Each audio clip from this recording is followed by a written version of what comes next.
করি, আমার দোকানে আজ এক মহিলা আসিয়া বহুদিন আগে আমার দোকান থেকে মালটা ফেরত দিয়া টাকা নিয়ে গেছে। আমি বিদায় বেলা বলছিলাম, হে আম্মা জান, কেন আপনি মাল ফিরাইয়া টাকা নিয়ে যাচ্ছেন? মহিলা বলে, সময় কম, একটা জবাব দেই, তোমার দোকানের মাল আমার পছন্দ হয় নাই। আপনি রাসূল তো কিয়ামতের বয়ান করেছেন আর আপনি কান্না করেছেন, আমরাও কান্না করেছি। কিয়ামতের দিন আপনিই বলেছেন কিয়ামতের ময়দান এতটা কঠিন, নারী আর পুরুষ সব উলঙ্গ দাঁড়াবে, সূর্যের গরম, জাহান্নামের আগুনের গরম, আল্লাহ কুদরতের ভয়ঙ্কর আওয়াজ দিবেন। এমন এক অবস্থা হবে হাসরের ময়দানে, জাহান্নামের চিৎকার শুরু হবে। জাহান্নাম বলবে, আল্লাহ বেনামাজি গুনাহগার গুলো আমার পেটে দাও, বড় ক্ষুধা আছে। আল্লাহ কুদরতি ভাবে বলবেন, একটু অপেক্ষা কর, বেনামাজিদের একটু আমল নামাটা মাপ দিয়া নেই, দেখবো ওর গুনার পাল্লা কত ভারী। আল্লাহ পাকে কথা বলার পরেও জাহান্নামকে ধরে রাখতে পারবে না। আল্লাহ বলবেন, ৭০,০০০ শিকল লাগাইয়া জাহান্নামকে পিছন দিকে টেনে ধরো ফেরেশতারা। ৭০,০০০ শিকল, এক একটা শিকলের গোড়ায় ৭০,০০০ ফেরেশতা লাগাইয়া টানিয়াও ধরে রাখতে পারে না। রহমতের নবী বলেন, এমন কঠিন হালাত হবে কিয়ামতের ময়দান, ওদিকে সূর্যের গরমে মাটির জমিনটা তামা হয়ে যাবে, কেউ দাঁড়াইতে পারবে না। বেনামাজি গুনাহগারের মাথার মগজগুলো ভাতের মারের মতো ফুটতে থাকবে। এমন কঠিন সময় সব নবীদের কান্না শুরু হয়ে যাবে।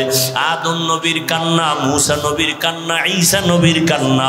আবু বকর বলেন, ইয়া রাসূলুল্লাহ, ওই সময় আমার আল্লাহ আরো কঠিন কঠিন হুঙ্কার দিবেন।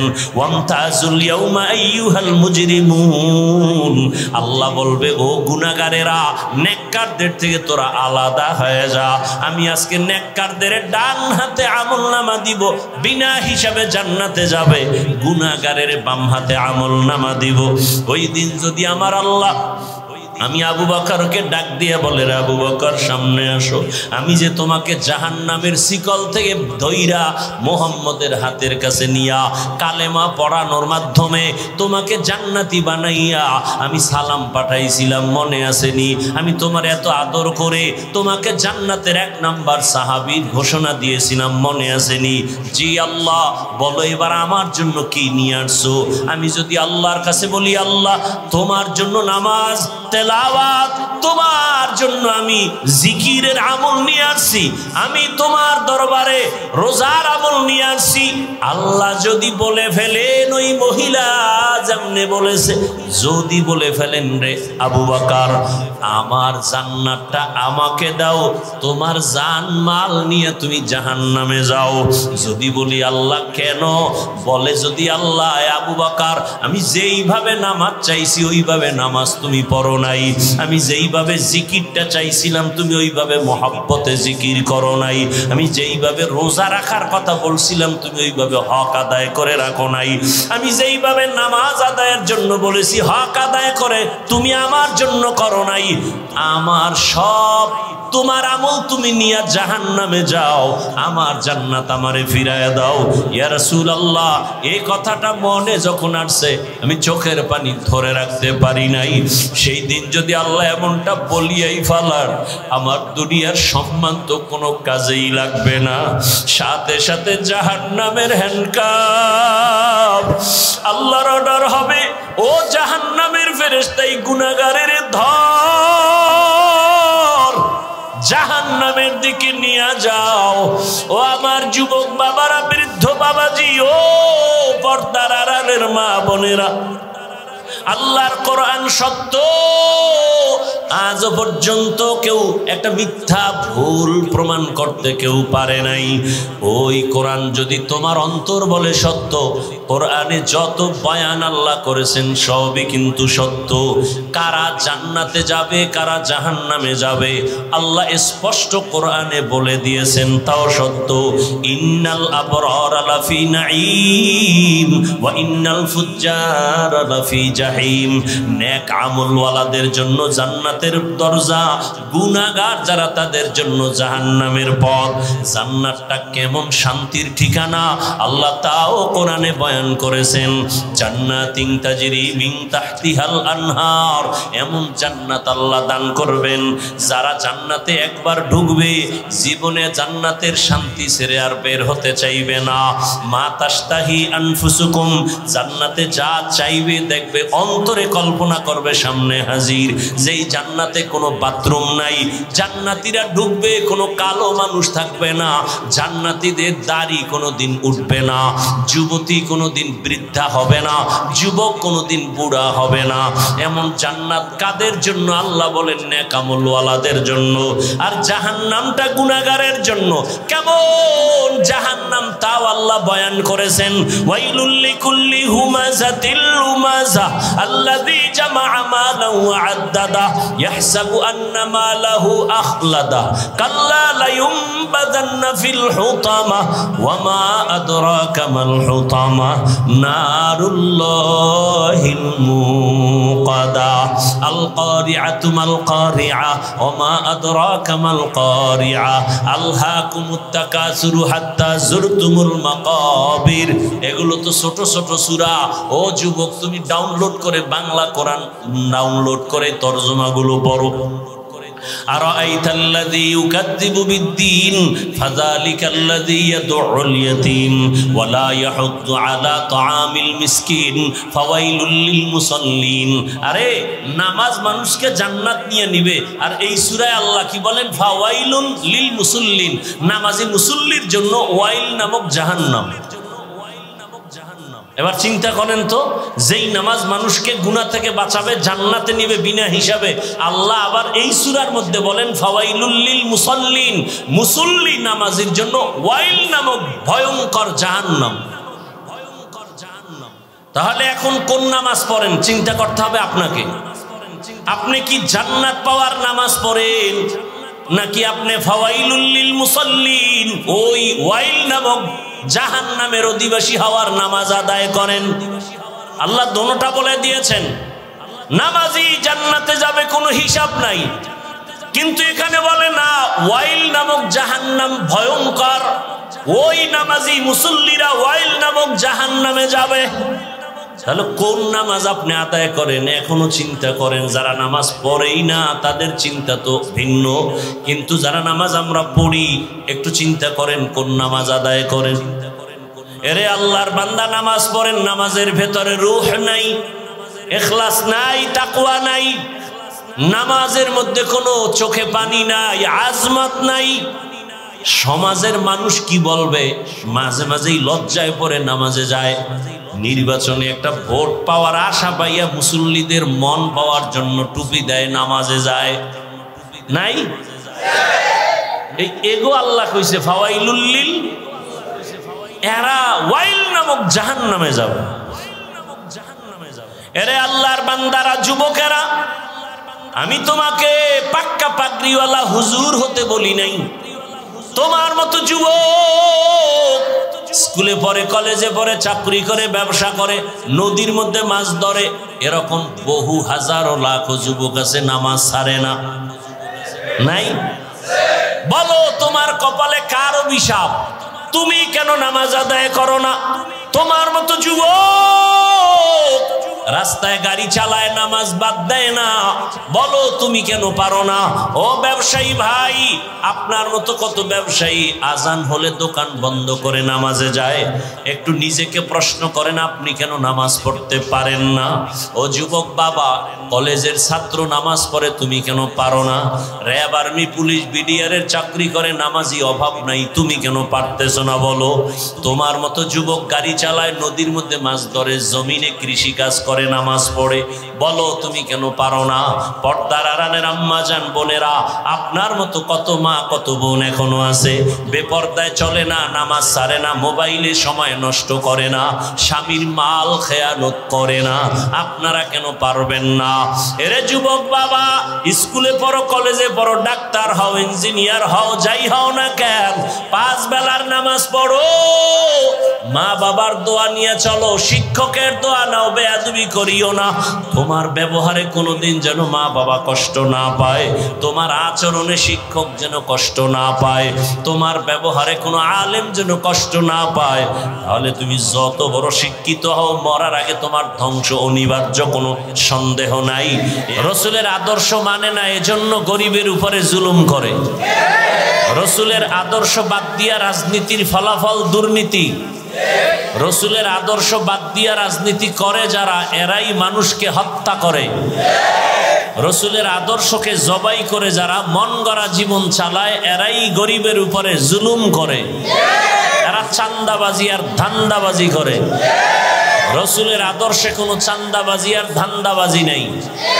রসুলের আদর্শে কাউকে গালি দেওয়ার অনুমতি নেই। রসুলের পবিত্র আদর্শে মিথ্যা কথা বলার অনুমতি নেই। রসুলের পবিত্র আদর্শের মধ্যে কারো উপরে জুলুম করার অনুমতি নেই। রসুলের আদর্শ কি? কর্মচারী কাজ করবে, ঘাম ঝরার আগে বেতন দাও। রসুলের আদর্শ কি? তোমার জবান আর চোখ আর হাতের দ্বারা অন্যকে কষ্ট দেয়া যাবে না। রসুলের আদর্শ পারফেক্ট। এ কারণে আমরা যারা রসুলের আদর্শ এখনো মেনে চলার চেষ্টা করি, তুলনামূলক সবার থেকে আমরা শান্তিতে আছি, আলহামদুলিল্লাহ, অনেক সম্মানে আছি। আমাদের সম্মান টাকা দিয়ে কেনা হয় নাই, আল্লাহ দিছেন। টাকা দিয়ে সম্মান কিনলে প্রথমে ফুলের মালা, ফাইনালে জুতার মালা। আর আল্লাহর দেয়া সম্মান নিয়ে চললে দুনিয়ায় বাদশা, আখেরাতেও বাদশা। আপনারা আল্লাহর কোরআন মানেন কি? এখানে কথা বলা যাবে না, কোনো আওয়াজ দেওয়া যাবে না, একটু সাউন্ড যেন আমার কানে না আসে। আপনারা আল্লাহর কোরআন মানেন? ইসলাম সমর্থন করেন? আমাকে একটু দয়া করে বলবেন, শিক্ষার জন্য বলছি, বুঝার জন্য বলছি, জানানোর জন্য বলছি, আল্লাহর কোরআন কোন দিক থেকে দুর্বল? বুঝা শুনে বললেন। আল্লাহর কোরআনে কোনো দুর্বলতা নাই, ইসলামে কোনো দুর্বলতা নাই। আসতে বলেন কেন? সত্যটা জোরে বলবেন, আর সন্দেহ থাকলে চুপ থাকবেন। আল্লাহর কোরআনে মানুষের জীবনের সব বিষয়ের সমাধান আছে, হাদিসে আছে, ইসলামে আছে, পরিপূর্ণ আছে, কোন দিকের দুর্বলতা নাই। না, এখনো বুঝা আপনারা বলেন না। আমার তো জানা মতে, আপনাদের থেকে যতটুকু শুনছি, সেই শোনা মতে কোরআন, ইসলাম, হাদিস সব দিক থেকে পরিপূর্ণ হলেও রাষ্ট্রের ব্যাপারে ইসলাম, হাদিস, কোরআন দুর্বল। কি? তাহলে যারা বলে ইসলামে রাজনীতি নাই, তাদের কথায় বোঝা গেল ইসলাম ও কোরআন হাদিস সব বিষয়ে সমাধান আছে, রাজনীতির ব্যাপারে কোরআনে কিছু নাই। সেই ক্ষেত্রে অন্যদের থেকে সমাধান নিতে হবে, সুদখোর ঘুষখোর থেকে সমাধান নিতে হবে। কোরআনে আছে। গোটা রাষ্ট্র, গোটা দুনিয়াকে পরিচালনা করেছেন সুলাইমান নবী, ঘটনা কোরআনে আছে। মিশরের অর্থমন্ত্রীর দায়িত্ব পালন করেছেন ইউসুফ নবী, কোরআনে ঘটনা আছে। গোটা দুনিয়া শাসন করেছেন জুলকারনাইন বাদশাহ, কোরআনে আছে। মদিনার রাষ্ট্র পরিচালনা করেছেন আপনার আমার পেয়ারা নবী, ইসলামে ঘটনা আছে। কেন বলেন রাজনীতি নাই? ইসলামে দুর্নীতি নাই, চান্দাবাজি, ধান্দাবাজি নাই, পেটনীতি নাই, জুলুম নাই। ইসলামই হলো পবিত্র রাজনীতির নাম। আল্লাহ বুঝার তৌফিক দান করেন। কেউ যদি নামাজ না পড়ে তাকে গালি দেওয়া যাবে না, কিন্তু কেউ যদি নামাজের বিরোধিতা করে তাকে ছাড় দেওয়া যাবে না। ব্যবধান আছে না নাই? কেন? কয় যে নামাজ পড়ে না সে মুমিন, যে বিরোধিতা করে সে তাজা বেঈমান। ব্যবধান আছে না নাই? যে দাড়ি রাখে না তাকে গালি দেওয়া যাবে না, কেন? সে মুমিন। যে দাড়ির বিরোধিতা করে তাকে ছাড় দেওয়া যাবে না, কেন? সে বেঈমান। ব্যবধান বুঝছেন? যে পর্দা করে না তাকে গালি দেওয়া যাবে না, কেন? সে মুমিন, তার অন্তরে আগ্রহ আছে পর্দা করবে। আর একজনে পর্দার বিধানের বিরোধিতা করে তাকে ছাড় দেওয়া যাবে না, কেন? সে বেঈমান। এবার বুঝেননি কিছু? একজনে ইসলামের রাজনীতি করে না তাকে গালি দেওয়া যাবে না, কেন? সে মুমিন, তার অন্তরে আগ্রহ আছে। কিন্তু যে ইসলামী রাজনীতির বিরোধিতা করবে সে বেঈমান, কেন? তার মধ্যে ঈমান নাই, আগ্রহ নাই। তাহলে দোনোজনেই বেনামাজি, একজন মুমিন আর একজন বেঈমান। দোনোজন বেপর্দায় চলে, একজন মুমিন আর একজন। মুমিনকে গালি দেওয়া যাবে না, বেঈমানকে ছাড় দেওয়া যাবে না। সহজ কথা, ভেজাল নেই। যে নামাজ পড়ে না সে মুমিন, যে নামাজের বিরোধিতা করে। ব্যবধানটা বুঝছেন তো? বুঝবেন কেমনে? তাকে বলতে হবে, এই নামাজ পড়ো না কেন? কয় নামাজ পড়া দরকার, পারি না, চেষ্টা করি, দোয়া করেন, আরো চেষ্টা করব। বেঈমান না মুমিন? আর একজনে নামাজের কথা জিজ্ঞাসা করেন, ভাই নামাজ পড়ো না কেন? না পড়লে অসুবিধা কি? এরকম আছে না? তাহলে নামাজ না পড়লেও দরদি হলে মুমিন, নামাজ না পড়িয়া বিরোধী হলে, দাড়ি না রাখিয়া দরদি হলে মুমিন, বিরোধী হলে। কথা বুঝতেছেন তো? আল্লাহ বুঝার তৌফিক দান করেন। তাহলে রসুলের আদর্শের মতো পবিত্র আদর্শ আর নাই। রসুলের আদর্শ আমরা মানি, এজন্য আমরা চুপচাপ এখানে বসে গেছি। আমগো ভিতরে কোনো টেনশন নাই, পেরেশানি নাই, প্রশাসন দিয়ে এগুলো নিয়ন্ত্রণও করার কোনো প্রয়োজন নাই। দেখেন অনেকে বিড়ি টানে, অজের প্যান্ডেলে ঢুকার আগে বিড়িটা ফালাই দিচ্ছে, কেন? এখানে র্যাব আছে, ধৈর্য ফালাইলি 13 বছরের জেল। কি এটা কেমনে সম্ভব? কোনো র্যাব আছে এখানে? কোনো পুলিশ আছে?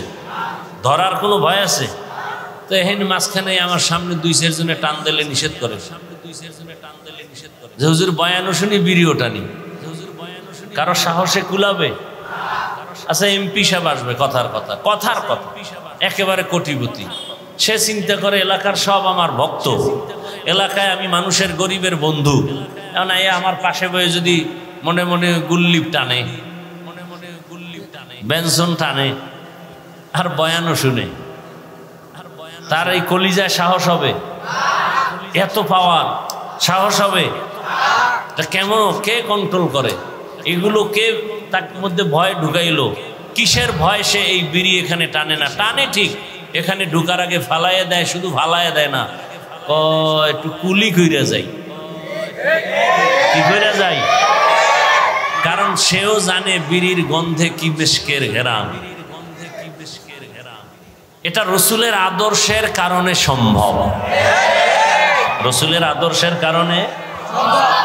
ইমামুল আউয়ালিন আল আখিরিন বাহর সদকা রাহমাতাল লিল আলামিন সাইয়্যিদুল কাউনাইন খাতমুল মুরসালিন আখির আমদ বুদ ফখরুল আউয়ালিন।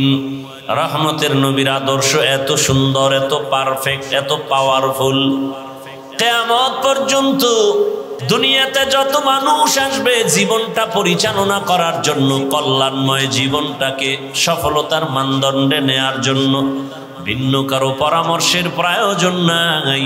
নবী চ্যালেঞ্জ দিয়ে গেলেন, ক্বালা রাসূলুল্লাহ সাল্লাল্লাহু আলাইহি ওয়া আলিহি ওয়াসাল্লাম তারাকতু ফীকুম আমরাইন লান তাদিল্লু মা তামাসসাকতুম বিহিমা কিতাবাল্লাহি ওয়া সুন্নাত রাসূলি। রহমতের নবী বলেন, ও আমার উম্মতের দল, দল, দুটো জিনিস আমি তোমাদের মাঝে রেখে গেলাম এবং চ্যালেঞ্জ দিয়া গেলাম, এই দুইটা জিনিস যারা আঁকড়াইয়া ধরবা, আমি রসুল চ্যালেঞ্জ দিলাম, তার ঈমানও যাবে না, সম্মানও নষ্ট হবে না।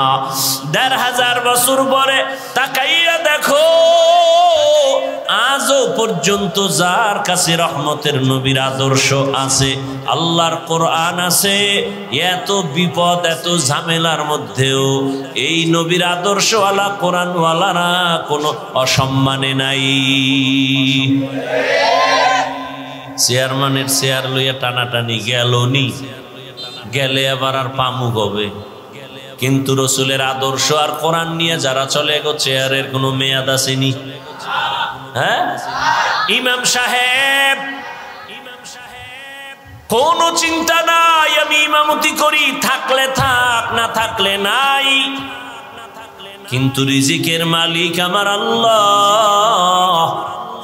এই চিন্তা বাদ দিয়া উম্মতের নিয়ে ফিকির করে, সত্য কথা বলতে থাকে, মানুষকে জাহান্নামের আগুন থেকে বাঁচানোর ফিকির নিয়ে 24টা ঘন্টা মেহনত করে, উম্মতের কল্যাণে বিপদ মুহূর্তে ময়দানে ঝাঁপায়া পড়ে।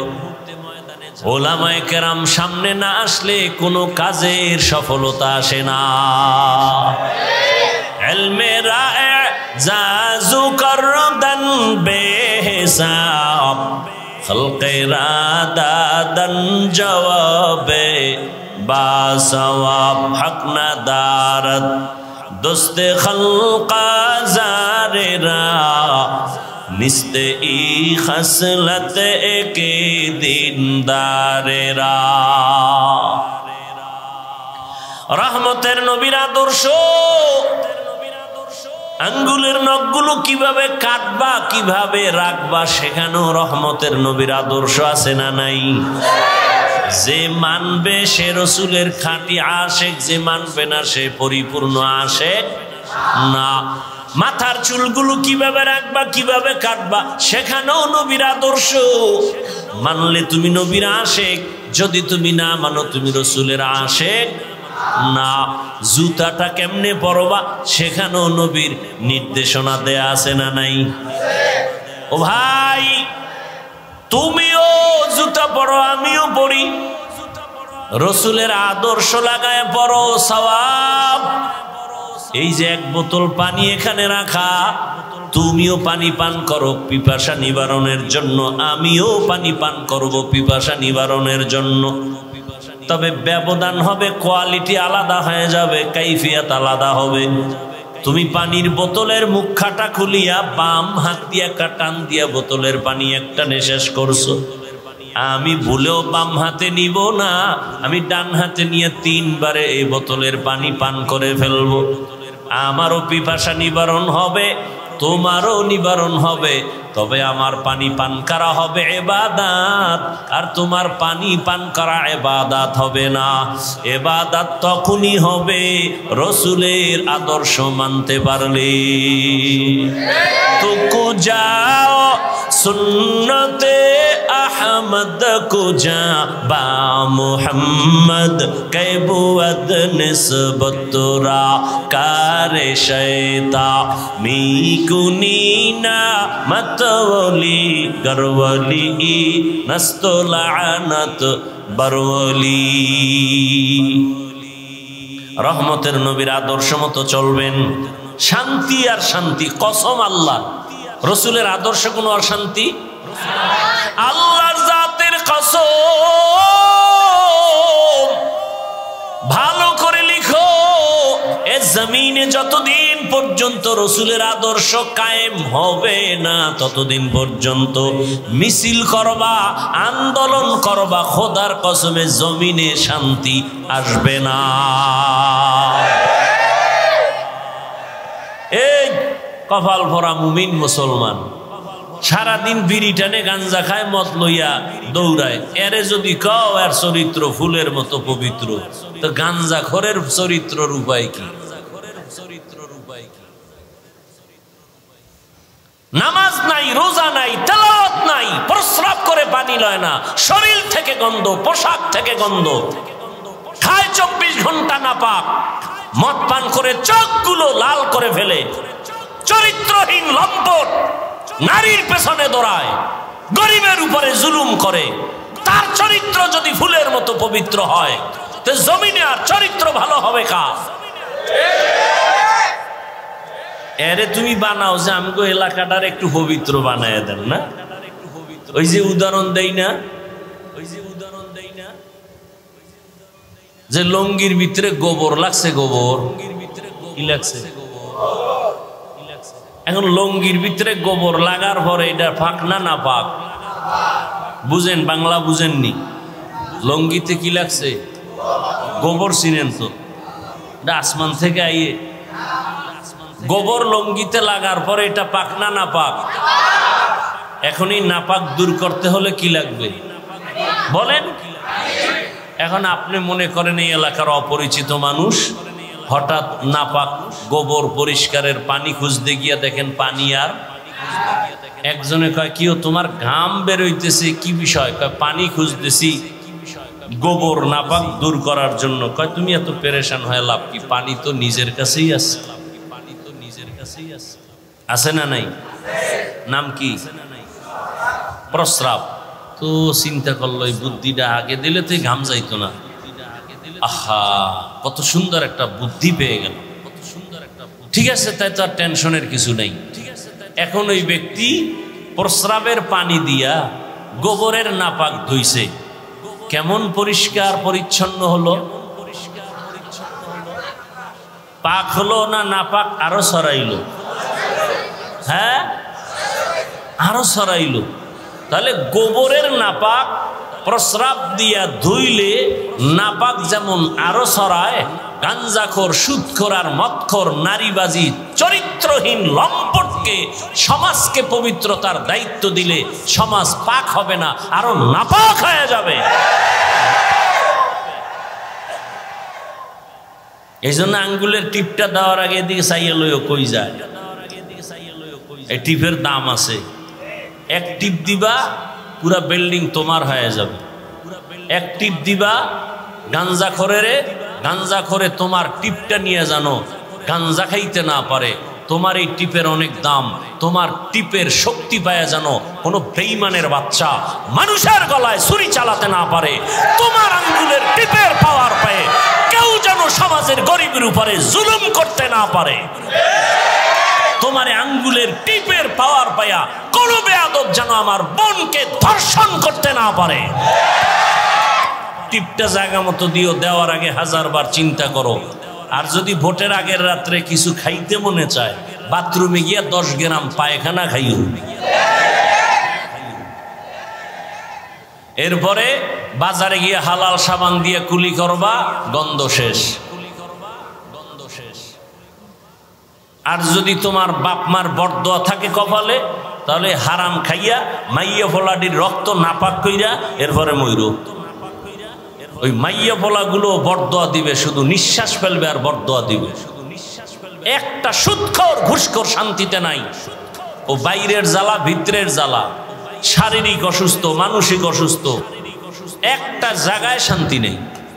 শেষফল cancer, blood cancer, liver cancer, এই পরিণাম ফল।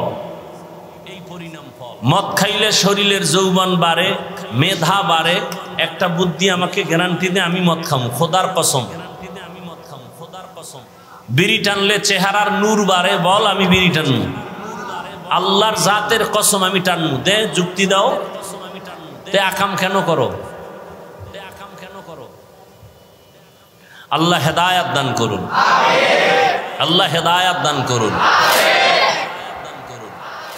ওয়ামা আরসালনাকা ইল্লা রাহমাতাল লিল আলামিন। রহমতের নবীকে আল্লাহ পাক জমিনের মধ্যে প্রেরণ করেছেন। কেমন রহমতের নবী আমার! এমন এক সময় মক্কা নগরীতে আগমন করেছেন। পুরা মক্কা নগরীর মানুষগুলো ছিল অপবিত্র, নাপাক, চরিত্রহীন, লম্পট। রহমতের নবী আগমনের পর এই মানুষগুলো রসুলের আদর্শ গ্রহণ করার কারণে রব্বুল আলামিন এদেরকে এমন পবিত্র বানায় দিয়েছেন। আল্লাহ পাক জিব্রাইলকে পাঠাইয়া রসুলের দরবারে লিস্টি দিয়ে দিলেন, ও জিব্রাইল যাও রসুলের কাছে লিস্টি পৌঁছাইয়া দাও। এই লিস্টির মাঝে যাদের নাম আছে রসুল ঘোষণা দিয়ে দিবে এরা বিনা হিসাবে জান্নাতি। ইমামুল আউয়ালিন আল আখিরিন বাহরে সাদকা রাহমাতাল লিল আলামিন সৈয়দুল কাউনাইন খাতমুল মুরসালিন আখির আমদ বুদে ফখরুল আউয়ালিন। ওগো নবীর উম্মতেরা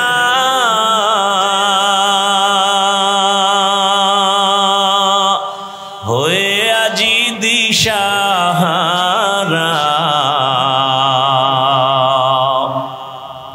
কোরআন হাদিসের চলো যখন যাহা চায় মনে,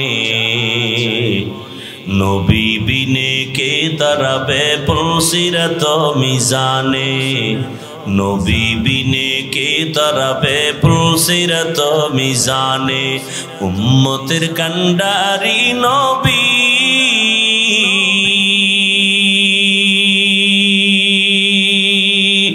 কাঁদছেন উম্মতের লাগি,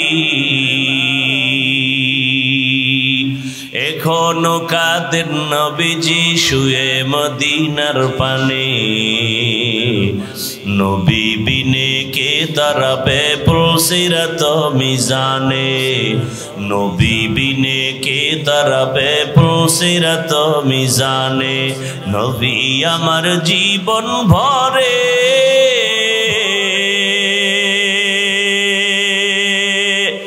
দিনের লাগি কষ্ট করে,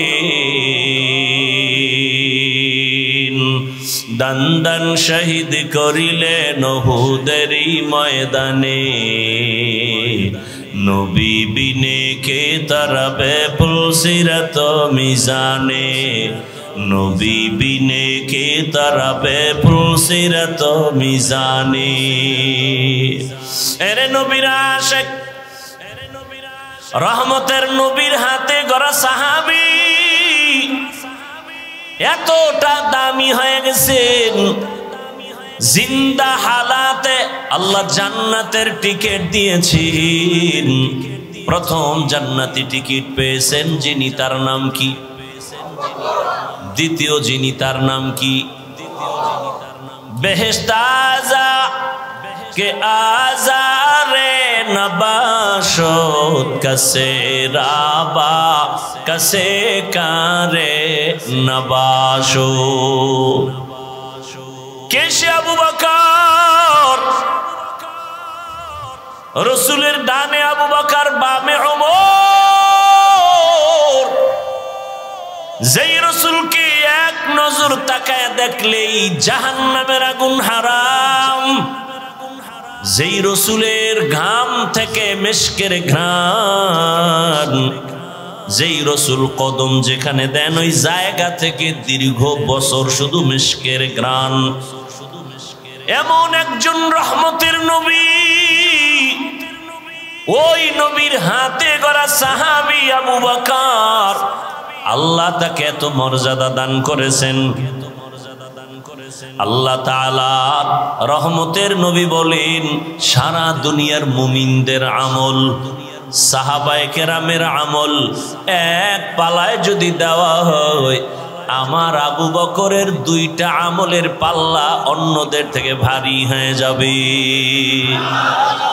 আতিনা ফি দারে দুনিয়া না হাসান, আতিনা ফি দারে উকবা না হাসান ইয়া গিয়াসাল মুস্তাগীসিন ইহদিনা লিফতিখারা বিল উলুমে ওয়াল গিনা হর গরিদে নেকো তু তৈয়ার है जो न मांगे उससे तू बेजार है।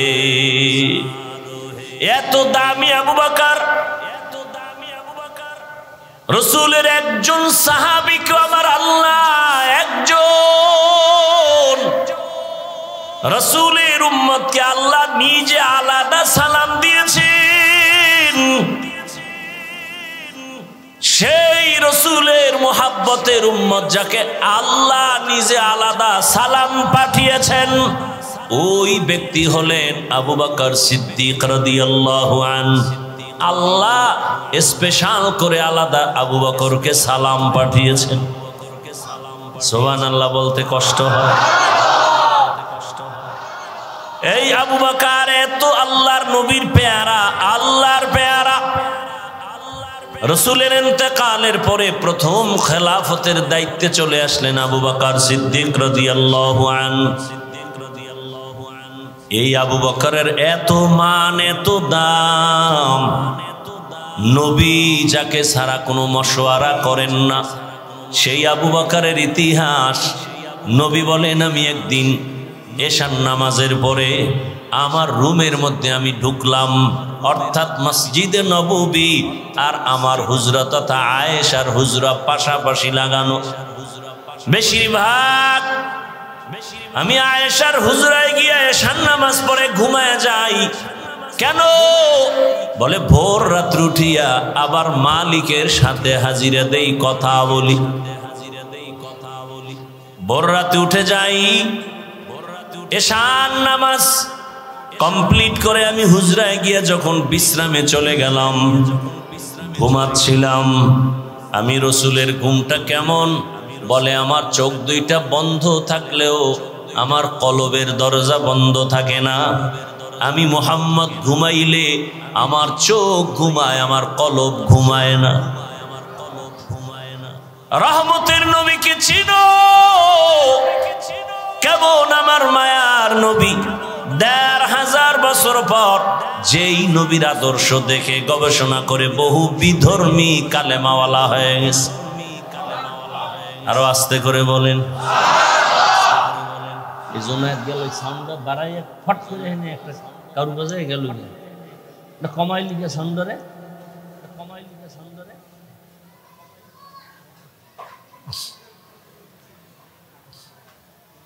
কি কথা বলতেছিলাম? গেছে 1 মিনিটে ভুলে গেছে, গেছে 1 মিনিটে ভুলে গেছে।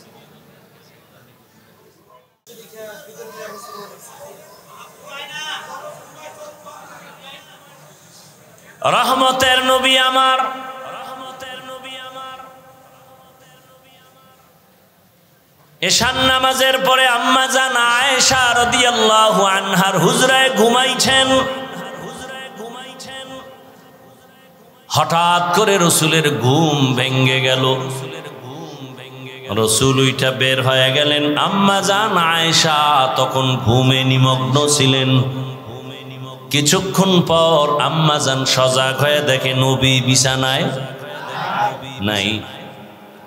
রহমতের নবীকে তালাশ করার জন্য আম্মা জান আয়েশা রাদিয়াল্লাহু আনহা বের হয়ে গেলেন। মনের মধ্যে ধারণা রহমতের নবী বোধহয় অন্য বিবিদের ঘরে কোথাও গেছেন, কিন্তু খুঁজে খুঁজে আলামত দেখে দেখে নাই। খুঁজতে খুঁজতে গিয়া দেখে রহমতের নবী জান্নাতুল বাকির সামনে উম্মতের জন্য দোয়া করে আর কান্না করে। আম্মা জান আয়েশা দূরের থেকে দেখে আবার দ্রুত হেঁটে আইসা শুয়ে পড়ছে। মনে মনে ধারণা, আমি যে রাসূলকে দেখতে গেলাম, নবী যেন এটা টের না পায়। আমি আগের মতোই শুয়ে পড়লাম। রহমতের নবী আসছেন। আম্মা জান আয়েশা ঘুমের বান্দরিয়া আছেন। রহমতের নবী কিছুক্ষণ পরে আসছেন। আইয়া কয়, এই আয়েশা, তুমি যে আমার পিছে গেছো, তুমি যে তাড়াহুড়া কইরা আসছো, তুমি যে চাদর উপরে দিছো, তোমার ঘন ঘন শ্বাস বের হচ্ছে, চাদরের টের পাওয়া যাচ্ছে, আর তুমি কি মনে করছো আমি আবু বকরের মতো? তোমার বাবা আবু বকরের মতো? তুমি কি ভেবেছো আমি ওমরের মতো? না না, আমি মুহাম্মদ সামনে যেমন দেখি পিছনেও তেমন দেখি। আল্লাহ আমাকে পাওয়ার দান করেছেন, আমি সামনে যেমন এত ডিস্টার্ব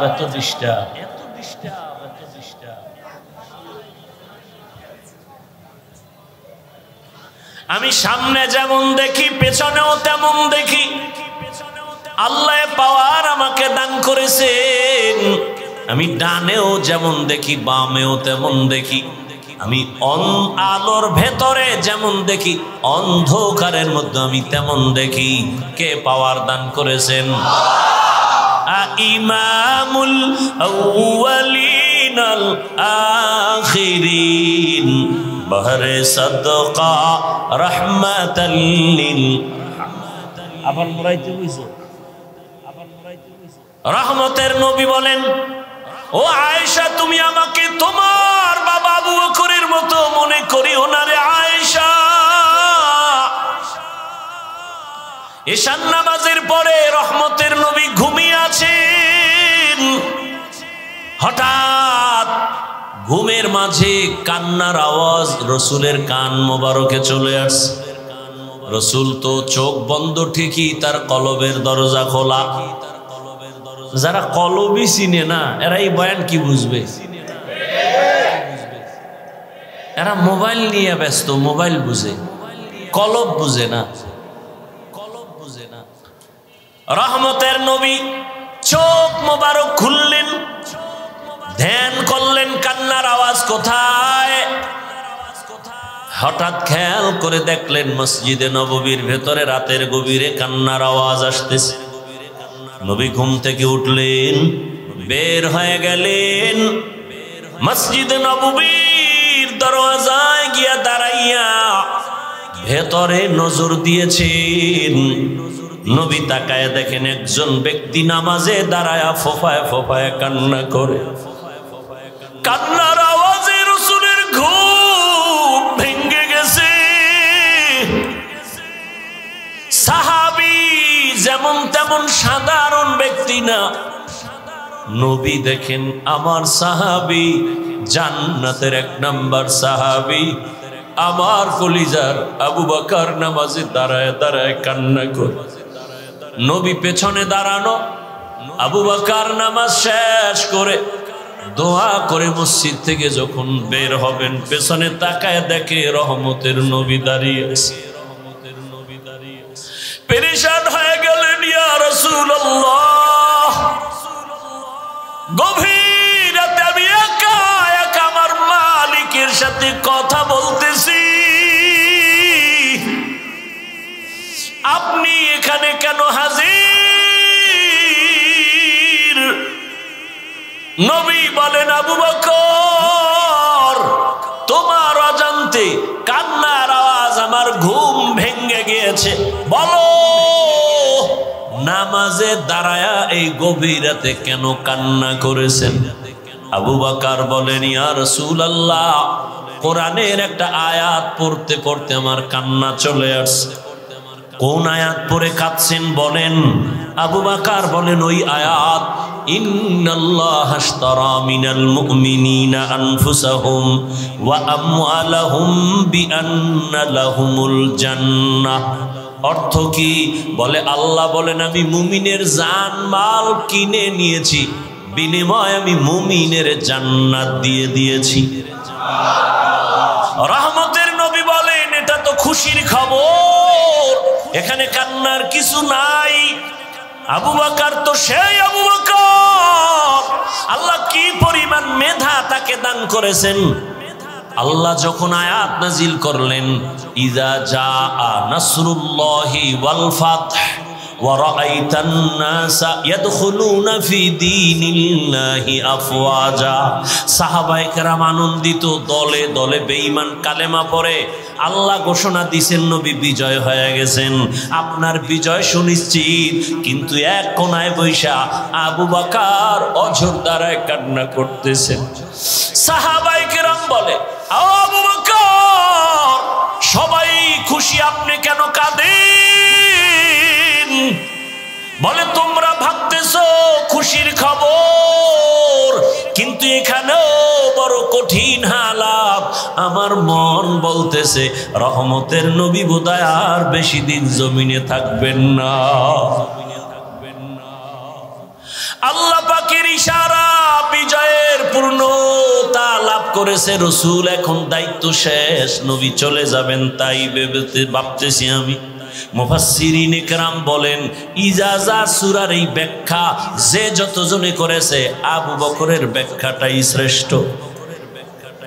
সেই আবু বকর তেলাওয়াত করে আর কাঁদে। নবী কয়, খুশির খবর, কাঁদলেন কেন? এখনো তওবা করো, জীবনে তো গুনাহ কম করো নাই। মনের ঝাল মিটাইয়া কত গুনাহ করেছো। মনে চাইছে দাড়ি কাটবা, কেটে ফেলেছো। মনে চাইছে নামাজ পড়বা না, পড়ো নাই। মনে চাইছে পার্কে দৌড়াবা, পার্কে দৌড়ায় গেছো।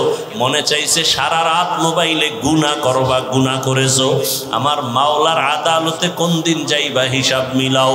তোমার আমার চোখের সামনে কত যুবকের লাশ আর লাশ। ঘুমের মধ্যে মানুষ মরে যায়, গাড়ির নিচে পড়ে মানুষ মরে যায়। এমন একটা দিন নাই যুবকের লাশের খবর নাই। এখনো তওবা করার সময়। আল্লাহকে মনে মনে বলো, হে মালিক, জীবনে মনের আশা পূরণ করে কত অন্যায় করেছি। আমার মতো অন্যায়কারী আর কেউ নাই। আমার গুনার খবর আমার আত্মীয় স্বজন জানলে কেউ মহব্বতের নজরে দেখতো না। ও আল্লাহ, আপনি তো দেখছেন, জানছেন, রাগ করিয়া আমাকে মেরে ফেলেন নাই। আমাকে আপনি খানা থেকে মাহরুম করেন নাই। আজ আমি তৈরি হয়ে গেলাম, মরিয়া গেল আর নামাজ ছাড়বো না, দাড়ি কাটবো না, বেপরদায় চলবো না। মা বাবার দোয়া নিয়ে, শিক্ষকের দোয়া নিয়ে, ওলামায়ে কেরামের পরামর্শ নিয়া নবীজির আদর্শ মেনে চলবো। তওবা করার জন্য যদি অন্তর তৈরি হয়, খাঁটি অন্তরে আল্লাহকে বলো, আল্লাহ পাক মুহূর্তের মধ্যে সব গুনাহগুলো মাফ করে দিবেন। আল্লাহ আমাদেরকে গুনাহমুক্ত জীবন দান করেন, তওবাওয়ালা জিন্দেগি দান করেন। আলহামদুলিল্লাহি রাব্বিল আলামিন, ওয়াসসালাতু ওয়াসসালামু আলা সাইয়্যিদ